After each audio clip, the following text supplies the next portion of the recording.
Ini sudah. Bismillahirrahmanirrahim. Assalamualaikum warahmatullahi wabarakatuh. Alhamdulillahirabbil alamin wa bihi nasta'in ala amri dunya waddin. Asyhadu an la ilaha illallah wa asyhadu anna Muhammadan abduhu wa rasuluh. Allahumma shalli ala Muhammadin wa ala alihi wa sahbihi ajmain. Wa ba'du.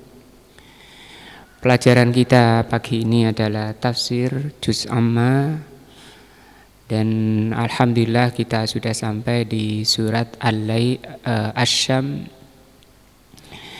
Mudah-mudahan dapat menambah cahaya iman pada diri kita dan meningkatnya iman pada setiap diri kita.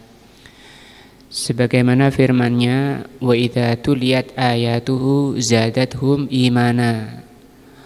Orang beriman itu ketika dibacakan ayat-ayat Allah bertambah keimanannya. Yang keimanan di hati ini menjadi penerang, menjadi petunjuk dalam hidup di dunia, agar kita senantiasa di dalam hidayah, di dalam bimbingan, di bawah ridho dan cinta Allah Subhanahu wa taala selama hidup di dunia. Lebih-lebih nanti Allah janjikan untuk dijadikan cahaya ketika kita menghadapi kegelapan yang sangat dahsyat di mahsyar. Setiap mukmin membutuhkan cahaya, maka cahaya iman ini yang nanti oleh Allah akan dijadikan cahaya yang hakiki untuk bisa melewati as-siratal mustaqim. Yang lalu sudah kita bahas surat Asy-Syam ayat 1 dan 2.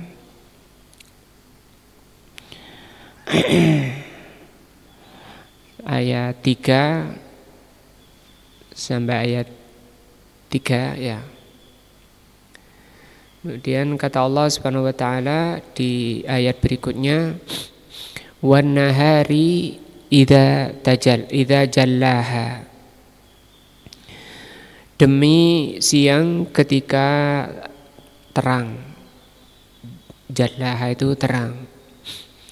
Wal laili idza yaghshaha, dan demi malam ketika gelap atau menutupi. Mutaqabilatun, dua ayat ini, dua ciptaan Allah ini Allah bawa di sini ayat 3 dan 4. Dua keadaan yang saling mutaqabilat. Mutaqabilat itu berlawanan. Yang semua ini makhluk Allah. Allah yang menciptakan siang dan Allah yang menciptakan malam. Kenapa Allah bersumpah dengannya? Ini sebagai dalil atau menunjukkan tentang pentingnya masalah siang dan masalah malam. Wan nahari idza jallaha, demi siang ketika terang. Idza jalla al-ardu, ketika bumi itu sudah terang. Nah, wa bayyanaha, dan sudah jelas. Wa wadahaha, dan terang. Nah, nampak jelas. Dan ini hanya ada pada di siang hari ya. Dengan adanya siang. Li'annahu naharun, karena waktu itu siang, kata. Tatabayyana bihi al-asya, sehingga di waktu siang itu jelaslah segala sesuatu. Wa tattadihu, dan terang. Yang bikin terang adalah siang atas ciptaan dari Allah Azza wa Jalla. Artinya kalau kondisi gelap saja karena nggak ada siang, ini masalah besar. Manusia susah untuk bergerak, untuk beraktivitas. Nah, apalagi kemudian gulita tidak ada bintang, Itu manusia kesusahan, harus membutuhkan listrik berapa watt itu dalam seharinya. Walaili idza yaghsha, demi malam ketika yaghsha, idza yaghta di sini al-ardu, ketika malam itu menutup, atau itu menutup bumi, hatta yakuna kal ibaah, sehingga bumi itu asalnya seperti atau malam itu seperti ibaah. Ibaah itu kayak selimut. Al-mafrusha, selimut hitam yang dihamparkan di lantai yang putih. Nah, ala syai'in minal asya, dihamparkan di lantai putih. Wa hadza yattadihu jaliyan, ini sangat jelas datangnya malam itu kayak selimut hitam dihamparkan di lantai putih. Atau di riwayat lain para ulama menjelaskan seperti kambing yang putih, kambing hitam dikelupas kulitnya sehingga kelihatan putih, itu datangnya siang. Nah, lebih jelas lagi gambaran ini seperti selimut hitam yang dihamparkan di lantai putih. Fima idza ghabatis syamsu, yaitu ketika proses tenggelamnya matahari. Wa anta fit ta'irah, dan kamu sedang naik pesawat. Nah, kita melihat proses tadi penutupan siang dengan malam itu digambarkan beliau seperti selimut yang sedang dihamparkan untuk nutupi lantai putih. Itu kelihatan kalau kita ada di atas pesawat. Tajidu annal arda, kamu lihat bahwa bumi itu sauda, bumi itu hitam, tahtaka, di bawahmu. Li'annaka antal an tusyahidus syamsa, karena sekarang kamu melihat matahari, la li'irtifa'ika, karena ketinggianmu, karena kamu tinggi maka kamu lihat matahari. Lakinnal arda, hanya saja bumi, allati tahtaka, yang ada di bawahmu, haitsu gharabat alaiha syamsu, ketika matahari mulai tenggelam, tajiduha sauda, asalnya bumi kelihatan putih gitu. Tapi ketika matahari mulai tenggelam itu kelihatan malam itu berjalan, kayak orang sedang menggelar selimut hitam atau karpet hitam di atas lantai yang putih.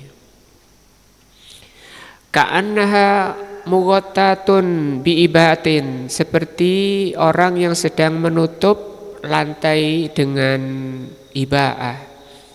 Ibaah tadi apa? Selimut atau mantel. Ibaatin sauda, seperti selimut hitam. Wa hadza makna qauluhu wal laili idza yaghsha. Ini makna ayat wal laili idza yaghsha, demi malam ketika apa? Menutupi bumi. Was-samai, demi langit. Berikutnya ya ayat 6. Ayat 5, was-samai, demi langit, wa ma banaha, dan pengokohnya, wal arda wa ma tahaha, ya. As-sama wal ardu, as-sama wal ardu mutaqabilat. Demikian juga Allah bersumpah di sini dengan suatu yang berlawanan. yaitu langit dan bumi. Langit di atas, bumi di bawah. Kalau tadi siang itu terang, malam gelap. Was-sama'i wa ma banaha, qala al-mufassirun, ahli tafsir mengatakan inna ma, bahwasanya ma di sini masdariyatun, itu masdariyah. Masdariyah itu kata benda, sehingga kalau mengartikannya demi langit dan yang membangunnya. Nah, ai was-sama'u wa banaiha atau wa binaiha, demi langit dan bentuknya atau bangunannya. Kalau ini demi masjid dan bentuknya, bentuk bangunannya. Nah, li'anna as-samaa'a, karena langit azimatun, langit itu sangat besar. Kita juga nggak bisa meliputi ketika melihat langit itu. Di mana ujungnya? Kenapa? Karena saking besarnya langit dan kecilnya manusia. Walaupun orang sudah ada di atas pesawat, keliling di langit, keliling di alam, itu nggak bisa. Azimatun birtifaiha, sangat besar karena tingginya langit. Nah,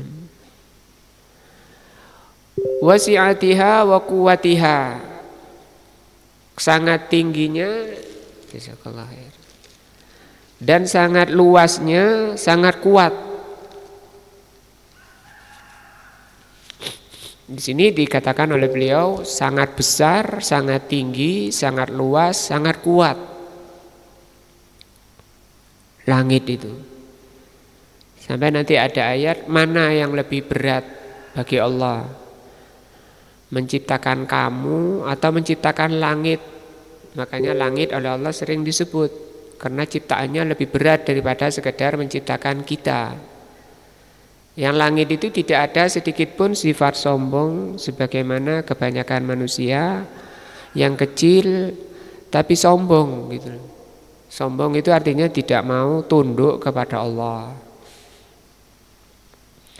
Wa ghairu dzalika mimma huwa min ayatillah fiha, dan selainnya dari ayat-ayat Allah yang ada di langit. Ya, ada malaikat setiap telapak tangan, di sana ada malaikat yang sedang beribadah kepada Allah. Diriwayatkan dalam hadis, langit itu merintih. Seperti kalau kita lihat truk itu membawa berat, muatan yang sangat berat, bumi krik kayak gitu. Karena beratnya muatan. Langit itu seperti itu kata Rasul. Karena beratnya membawa malaikat yang sedang beribadah. Demikian juga langit yang tidak ada tiangnya, kalau Allah mau dijatuhkan ke muka bumi, mau lari kemana kalian? Itu ayat-ayat Allah tentang langit. Wa kadzalika bina'uha bina'un muhkam, demikian juga bentukannya. Kalau ini bangunannya, bangunan yang kokoh. Bangunan langit ini kokoh, maksudnya tidak gampang rusak. Kama qala tabaraka wa ta'ala, sebagaimana firman-Nya, ma tara fi khalqir rahman min tafawut. Kamu tidak melihat pada penciptaan Allah tafawut. Tafawut itu ada celah, ada kurang, gak imbang. Nah, farji'il basara, maka coba dilihat lagi. Hal tara min futur, apakah kamu lihat di sana ada celahnya, ada kurangnya? Kalau ini penciptaan langit, coba dilihat langit itu. Nah, di sini umum fi khalqir rahman, pada ciptaan Allah. Kalau ciptaan Allah tentu banyak. Semua yang kita lihat di muka bumi ini merupakan ciptaan Allah. Yang macam-macam sekali ciptaan Allah Azza wa Jalla. Walaupun itu satu jenis, itu oleh Allah dibuat dibuat macam-macam. Mangga misalnya, kita lagi musim mangga, kita lihat jenis mangga. Kok Allah enggak menciptakan satu saja misalnya. Nah, di situ pertama Allah menjelaskan pada kita lewat mangga itu kekuasaannya, karena Allah itu ala kulli syai'in qadir. Yang kedua ilmunya, karena Allah itu alim, maha berilmu, bisa menciptakan sekian jenis mangga, sekian bentuk mangga. Walaupun di surat Ar-Ra'd ayat 13 insyaallah Allah katakan, coba itu kamu lihat mangga misalnya, berbagai jenis bentuknya, kamu tanam di suatu tanah yang satu petak tanah, satu lahan, itu Allah bisa memunculkan sekian jenis modelnya, bentuknya, sekian jenis rasanya dan warnanya. Sehingga orang kalau melihatnya buah mangga itu bukan hanya dengan pandangan mata telanjang, tapi dengan mata hati, maka akan muncul tasbih di situ. Subhanallah, Subhanallah. Kemudian oleh Allah di situ mangganya, ya mangga, kita bicara mangga. Sebelum berbuah, mangga itu berbunga dulu. Kalau mau kita bilang berbunga-bunga dulu, itu bisa dikatakan. Berbunga-bunga itu artinya senang. Kenapa oleh Allah Subhanahu wa taala enggak langsung jadi buah mangga misalnya? Kok masih lewat bunga dulu? Yang kebanyakannya bunga itu warnanya bagus, baunya wangi. Diterangkan oleh Al-Imam Ibnul Qayyim dalam kitabnya Miftah Darus Sa'adah, menunjukkan bahwa pohonnya itu sangat bangga, sangat senang, pede, merasa dirinya lebih baik daripada mangga-mangga yang tidak berbuah. Maka dia, kalau manusia itu berhias, macak, nah, berhias diri karena mau menyambut, memberitahu bahwa dirinya sedang hamil. Nah, sedang hamil, menunjukkan bahwa ketika hamil itu dia bangga diri, senang, gembira. Mangga ini ya. Nah, setelah berbuah, kemudian buahnya tua, mangganya tidak ngenceng ke atas terus, tapi dia menunduk ke bawah.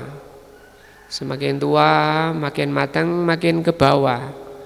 Kata beliau, betapa mangga itu mempersilahkan kepada penanamnya, monggo, saya sudah siap untuk dipanen, sudah siap dinikmati. Tapi di situ kan perjalanan yang berbuat seperti itu Allah Azza wa Jalla.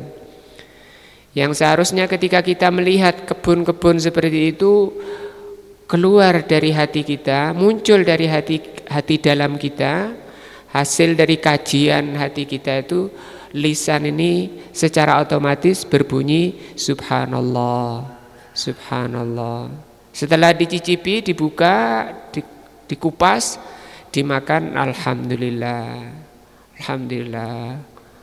Hanya Allah yang bisa berbuat seperti ini. Allahu Akbar, Allahu Akbar itu kan tasbih, tahmid, dan takbir. Dari apa? Dari kajian mangga. Maka di sini Allah Subhanahu wa taala mengatakan, ma tara fi khalqir rahman min tafawut. Kamu tidak melihat pada ciptaan Allah itu kekurangan, ketimpangan. Farji'il basara, maka lihatlah.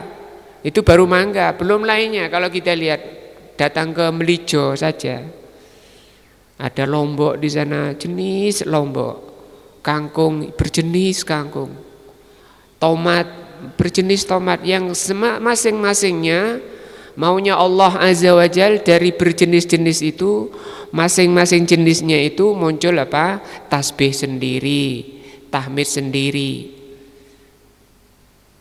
Di situ Allah tunjukkan, Allah jelaskan pada kita keagungan Allah Azza wa Jal. Maka jangan jualan tok sampai gak sholat, gak kenal Allah. Ya, para melijo-melijo itu. Jangan hanya semangat jualan saja. Yang dijual itu ayat-ayat Allah. Setiap hari Allah membuatnya. Allah membuat kangkung itu setiap hari. Coba kalau berhenti Allah membuat kangkungnya, gimana itu? Nggak ada yang dijual. Tapi maksudnya Allah membuat setiap hari berlanjut sebagai dalil bahwa Allah itu pengasih, penyayang yang tidak terputus, berlanjut. Maunya Allah Subhanahu wa ta'ala ketika kalian melihat jenis-jenis bertasbih, bertahmid, bertakbir, bersyukur. Nah, bersyukurnya bagaimana? Adalah menggunakan nikmat Allah itu di jalan yang Allah ridhoi. Salatnya, ibadahnya kepada Allah, itu bentuk syukur. Maka Allah akan tambah sebagaimana firman-Nya, la in syakartum la azidannakum wa la in kafartum inna adzabi lasyadid. Tapi kalau kalian kufur, tidak menggunakan nikmat Allah di jalan keridhaannya, azab Allah Subhanahu wa taala yang sangat keras yang menantinya. Sumarji'il basara, kemudian ulanglah penglihatan kamu, karota ini berkali-kali. Yang qalib ilaikal basaru khasian wa huwa khasir. Lihat berulang-ulang di mana letak kekurangannya. Nah, surat Al-Mulk ayat 3 dan 4. Wal ardi wa ma tahaha, Allah bersumpah demi bumi dan yang dihamparkan dan hamparannya. Tanah ya, bumi ini juga suruh lihat yang selalu kita injak. Ini ayat juga. Karena akhir perjalanan manusia itu tidak selalu di bumi. Mahsyar itu pun, padang mahsyar itu bukan bumi atau bukan tanah yang ini, Allah buatkan yang lain. Setelah itu Allah memindah manusia ke surga bagi hamba-hamba yang beriman dan bertakwa, dan ke neraka orang-orang yang tidak beriman dan bertakwa. Nah, yakni al-ardu wa ma sawwaha, maksudnya demi bumi dan yang dihamparkan, maksudnya dihamparkan yang dikandungnya. Wa ma sawwaha, dan yang menyempurnakan bumi itu.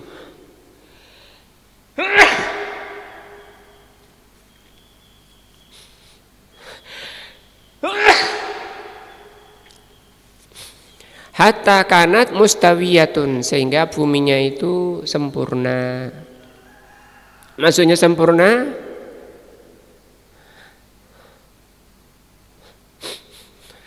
hatta kanat laisat layinatun jiddan.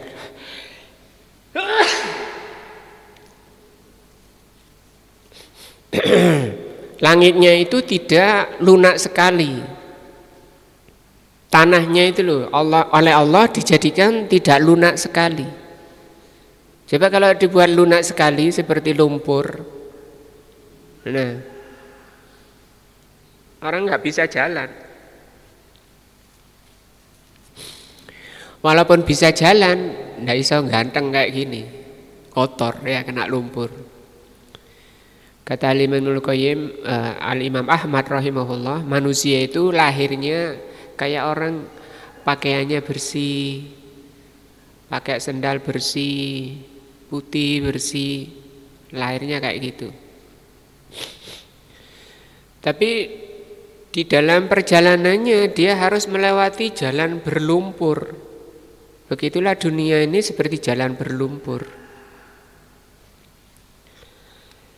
Sehati-hatinya ya, supaya tidak kena lumpur. Sementara perjalanannya jauh, jaraknya jauh. Sudah dicincing, kainnya dicincing, diangkat, hati-hati, loncat sana, loncat sini, lama-lama ya kotor juga. Nah, tapi dengan rahmat Allah, Allah siapkan itu pembersihnya berupa air. Kalau baju, kalau dosa-dosa kita berupa apa? Istighfar dan taubat.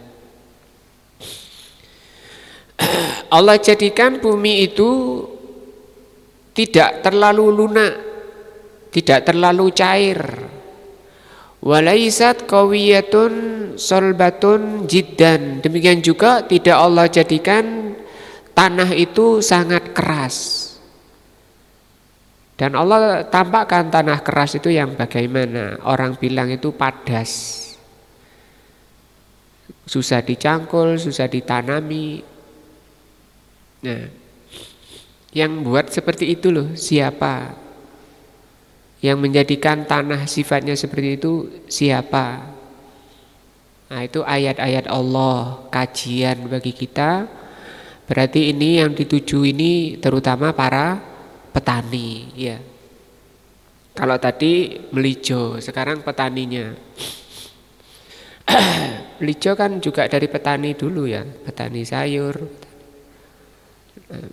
pekebun, kebun buah dan seterusnya. Bal hiya munasibatun, bahkan tanah itu oleh Allah Subhanahu wa taala dijadikan munasibah, cocok lil khalqi, bagi makhluk, bagi manusia. Ala hasbi ma taqumu bihi hawaijuhum, supaya manusia bisa melaksanakan untuk memenuhi kebutuhan-kebutuhan mereka. Wa hadza min nikmatillahi subhanahu wa ta'ala ala ibadihi. Allah menciptakan tanah dengan sifat seperti itu merupakan nikmat besar dari Allah Azza wa Jal kepada hambanya. An sawwa lahumul ardu al-ardo, yaitu Allah Subhanahu wa ta'ala memperbagus, menyempurnakan tanah itu untuk manusia. Waja'alaha, dan Allah jadikan tanah itu bainal layyin wal husunah, antara lunak dan keras. Illa fi mawadi'a, kecuali di tempat-tempat tertentu ada yang keras, karena memang di sana ada pelajaran besar. Kenapa Allah jadikan kebanyakan tanah itu seperti itu sifatnya, tidak terlalu keras, tidak terlalu lunak, sehingga mudah menyerap air dan menumbuhkan tumbuhan, menumbuhkan buah-buahan. Itu tanah yang terbaik. Karena di sana ada tanah yang cuma menahan air, tidak bisa menumbuhkan. Itu tanah model kedua. Sementara ada tanah yang model ketiga, diterangkan oleh Rasul sallallahu alaihi wasallam, tidak menyerap, tidak menahan air dan tidak menumbuhkan. Cuma menyerap saja, maksudnya menyerap itu langsung lewat saja air. Misalnya saja tanahnya berpasir, tanah pasir. Itu tanahnya tidak tertahan di situ, airnya tidak tertahan dan tidak menumbuhkan. Tanah pertama tadi menyerap kemudian menumbuhkan. Tanah yang kedua menahan air tapi tidak menumbuhkan. Dan yang ketiga tidak menahan dan tidak menumbuhkan. Itu paling jelek. Demikian juga kata Rasul, hati manusia itu seperti tanah ketika terkena hujan. Hati manusia seperti tanah ketika terkena hidayah dari Allah, ilmu dari Allah. Yang terbaiknya hati adalah menahan air, menyerap air dan menumbuhkan iman, ketakwaan, menumbuhkan buah-buahan berupa apa? Ibadah kepada Allah. Berupa apa? Akhlak yang mulia. Nah, yang kedua menahan air sehingga orang datang ke situ untuk mengambil air, untuk nyirami tanamannya, untuk beri makan hewan ternaknya, untuk cuci-cuci dan seterusnya kebutuhan manusia. Yang ketiga adalah orang yang tidak mengangkat kepalanya, tidak peduli terhadap agama Allah sehingga dia lalaikan dirinya. Itu hati yang terjelek. Hada qalilun, tanah yang padas itu sedikit kata Allah. Kata Syekh, la yuhkam bihi alal katsir, tidak bisa dibanding dengan yang tanah yang banyak. Kebanyakannya tanah itu menyerap air dan menumbuhkan.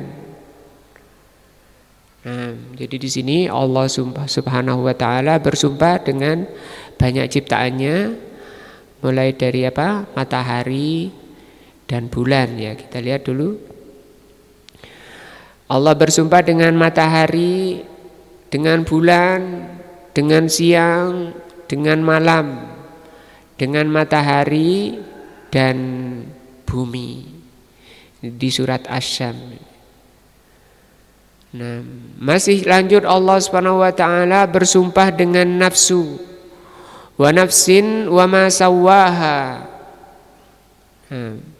Demi nafsu dan yang menyempurnakannya.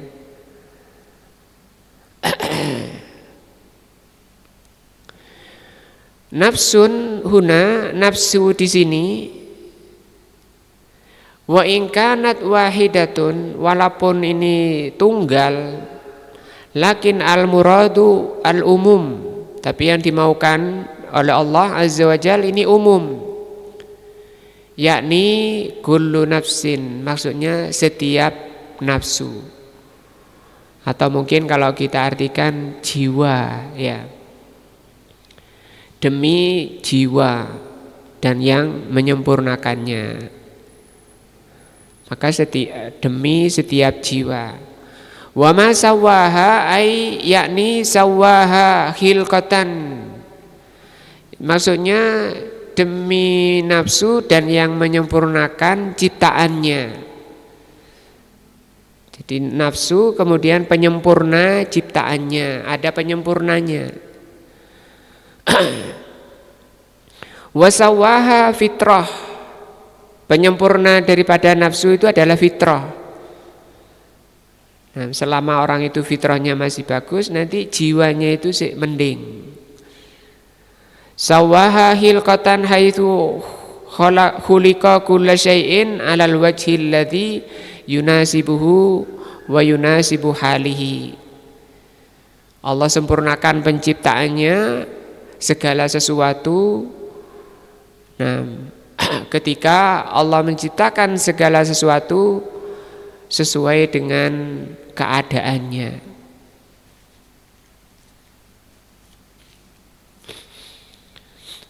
Qala Allah Ta'ala alladzi a'ta kulla syai'in khalqahu tsumma hada. Allah berkata, Allah berfirman, dialah Allah yang telah memberi segala sesuatu pada ciptaannya. Ay khalqahu al-munasiba, penciptaannya yang sesuai. Tsumma hada, kemudian Allah beri petunjuk. Allah ciptakan segala sesuatu itu sesuai dengan keadaannya. Ay hadahu, maksudnya Allah beri petunjuk setiap jiwa itu lima salihihi, untuk kemaslahatannya. Kalau manusia diberi petunjuk supaya tetap hidup, Demikian juga seluruh makhluknya diberi petunjuk. Burung misalnya diberi petunjuk oleh Allah supaya dia bisa tetap hidup, diberi sayap, disuruh oleh Allah terbang sana sini mencari makanannya. Nah, wa kadzalika sawwahu fitratan. Demikian juga di manusia itu nafsu itu diberi oleh Allah, disempurnakan dengan diberi fitrah. Nah, wala siyama al-bashar, terutama manusia ini. Fa innallaha ja'ala fitratahum hiyal ikhlas wa tauhid. Di antara fitrah terbaik yang ada pada manusia adalah ikhlas. Ini fitrah. Asalnya manusia itu inginnya kembali kepada Allah. Itu fitrah. Dan inginnya berbuat segala sesuatu itu karena Allah. Walaupun orangnya misalnya nggak pernah ngaji, nggak pernah tersentuh ilmu, kalau memberi sesuatu misalnya, zaman kenapa memberi ini, dia duting ke atas. Duting ke atas kan kita paham itu ikhlas karena Allah. Wa tauhid, dan manusia diberi fitrah kepada tauhid, mengenal Allah sebagai sesembahannya itu hanya Allah. Yang menciptakan dirinya, menciptakan alam ini hanya Allah, dan hanya Allah yang berhak disembah dan diibadahi. Ini fitrah asalnya.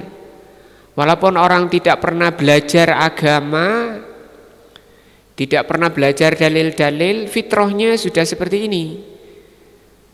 Maka kalau manusia mengatakan Tuhan itu 3, Uzair itu putra Allah, Isa itu putra Allah, itu penyimpangan dalam perjalanan yang dibuat oleh syaitan, dari syaitan jin maupun manusia, yang menjadikan manusia rusak apanya? Fitrahnya. Kama qala ta'ala, sebagaimana firman-Nya yang menerangkan tentang fitrah asal manusia itu mentauhidkan Allah. Allah berfirman, fa'akim wajhaka, hadapkan wajahmu. Wajah di sini mewakili seluruh badan dan mewakili zahir dan batin. Hadapkan wajahmu. Sehingga ketika sholat mengatakan inni wajjahtu, sesungguhnya aku hadapkan wajhia, wajahku, kan bukan wajahnya saja. Di tafsirnya ya seluruhnya, zahir dan batin, wajah dan seluruh badannya. Itu perintah dari Allah, dan dia mengatakan ketika sholat, kalau hadir hatinya seperti itu yang dimaukan oleh Allah, dengan iqamatis sholah, menegakkan sholat. Tapi kebanyakan manusia gagal. Yang sholat itu loh gagal. Baca lisannya, baca ini wajah tu, tapi hatinya kemana-mana. Hatinya keluar dari dirinya, keliling berpisah. Di situ ditinggal badannya sendirian, hatinya kemana-mana. Padahal perintah Allah seperti ini, hadapkan wajahmu lid-dini, kepada agama hanifan, pada agama yang condong kepada tauhid, namanya hanif. Imam Hunafa, imamnya Hanif itu Nabi Ibrahim, sehingga Rasulullah diperintah oleh Allah untuk mengikuti beliau. Fa'akim wajhaka lid-dini hanifa, hadapkan wajahmu kepada agama Allah yang hanif, condong pada tauhid, dari kesyirikan. Ini agama Allah. Fitratallahu allati fataran nasa 'alaiha. Ya, yang Allah fitrahkan manusia ke sana, fitrahnya, asalnya. Ini sebelum belajar ini. Maka belajar atau ilmu itu yang kita pelajari itu sebenarnya apa? Pengembang, mengembangkan saja, melanjutkan saja dari dasar yang sudah Allah ciptakan. Maka manusia itu baik buruknya tergantung dari pengembangan nafsu yang sudah ada padanya. Hanya saja nafsu tadi tergantung kondisinya dari lingkungannya. Nah, fa'abawahu fitrahnya tadi ya bersih. Kata Rasul sallallahu alaihi wasallam, kullu mauludin yuladu 'alal fitrah. Setiap manusia itu lahir kondisinya di atas fitrah tadi, fitrah tauhid. Nah, fa'abawahu maka lingkungannya, kedua orang tuanya lah yang menjadikan manusia itu Yahudi, wa yunassiranihi menjadi Nasrani, wa yumajjisanihi menjadi Majusi. Dan Rasul tidak mengatakan wa yusallimanihi. Rasul tidak mengatakan manusia masuk Islam itu karena orang tuanya, tidak. Kenapa tidak Rasul sebutkan? Karena memang asalnya sudah muslim. Kalau keluar dari fitrah Islamnya itu karena proses perjalanannya. Ketika nafsu sudah rusak, maka susah untuk menerima kebenaran. Angel, orangnya susah. Nah, sehingga Rasul mengatakan kullun muyassarun lima khuliqalahu. Manusia itu akan bergerak mengikuti kondisi jiwanya.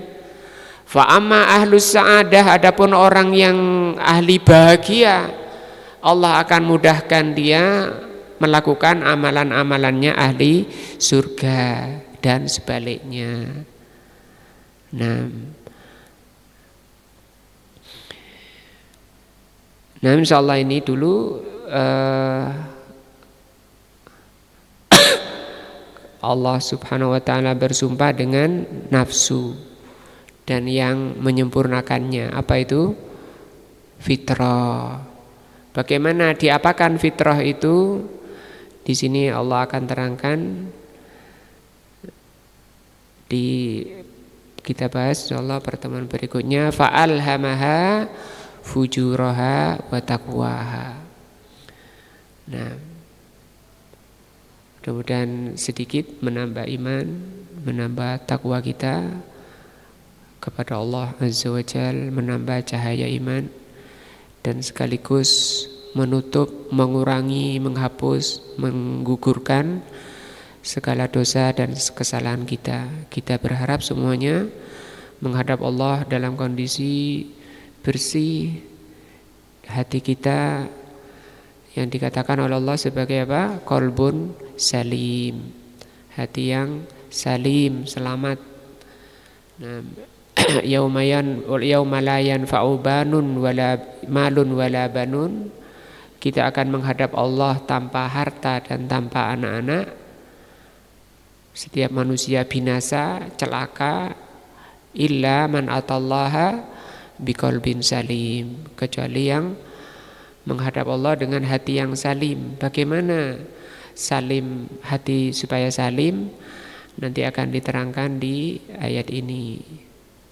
Qad aflaha man zakkaha. Nah, sungguh bahagia orang yang zakkaha, selalu berusaha membersihkan setiap hari, setiap waktu. Dan kita enggak perlu susah-susah membersihkan hati. Kata Rasul sallallahu alaihi wasallam, dengan selalu menyibukkan lisannya baca istighfar, astagfirullah, astagfirullah, atubu ilaik. Rasulullah 70 kali sampai 100 kali setiap hari baca itu. Itu untuk pembersihannya. Untuk pengembangannya selalu zikir dengan baca subhanallah walhamdulillah wala ilaha illallah wallahu akbar. Itu yang astagfirullah itu pelunturnya, pembersihnya, pengembangnya apa? Zikir. Subhanallah walhamdulillah wala ilaha illallah wallahu akbar. Allah akan angkat derajatnya. Yang baca 100 kali setiap saat. Hanya saja itu butuh apa? Taufik. Hanya orang-orang yang diberi taufik oleh Allah yang bisa mengamalkannya. Subhanakallahumma wa bihamdika asyhadu an la ilaha illa anta astaghfiruka wa atubu ilaika. Wassalamualaikum warahmatullahi wabarakatuh.